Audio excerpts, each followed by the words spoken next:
بأن نشر جوهر الدين هو دعما للحملة العالمية الشعبية المطالبة بحرية القائد عبد الله أوجلان والحل السياسي للقضية الكردية. اجتمع اليوم مؤتمر الإسلام الديمقراطي في مقاطعة قامشلو مع خطباء وأئمة نواحي ديرك وقركيلجي وجرزعة وجل آغا لمناقشة أسس ومضمون هذه الحملة، وذلك في صالة نقابة العمال ببلدة رميلان. وبدأ الاجتماع بالوقوف دقيقة صمت إجلالا على أرواح الشهداء، ثم ألقى الشيخ سنان كلمة باسم مجلس ديرك الديني أشار فيها إلى ضرورة فك العزلة عن القائد عبد الله أوجلان وتحريره جسديا. وخلال الاجتماع التقت كاميرا روج آفا مع الخطباء ورجال الدين الذين أكدوا بدورهم على مواصلة العمل الدؤوب حتى فك العزلة عن القائد عبد الله أوجلان، وشددوا بأن فكر القائد آبو يمثل الإسلام الديمقراطي.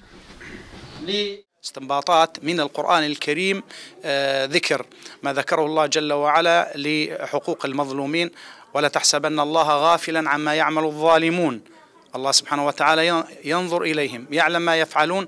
قال ولا تحسبن الله غافلا عما يعمل الظالم إنما يؤخرهم لأجل فإذا جاء أجلهم لا يستأخرون ساعة. فهذا المضمون أن نستنبط من هذه الآيات واقع نذكر الشعوب وأهل القوى التي تساند الحق أن يرفعون الظلم عن المظلومين.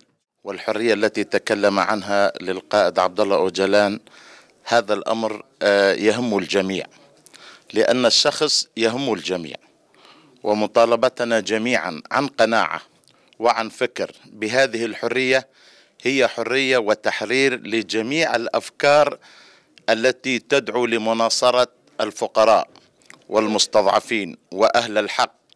وهذا يذكرنا ببداية الدعوة التي قام بها النبي صلى الله عليه وآله وصحبه وسلم.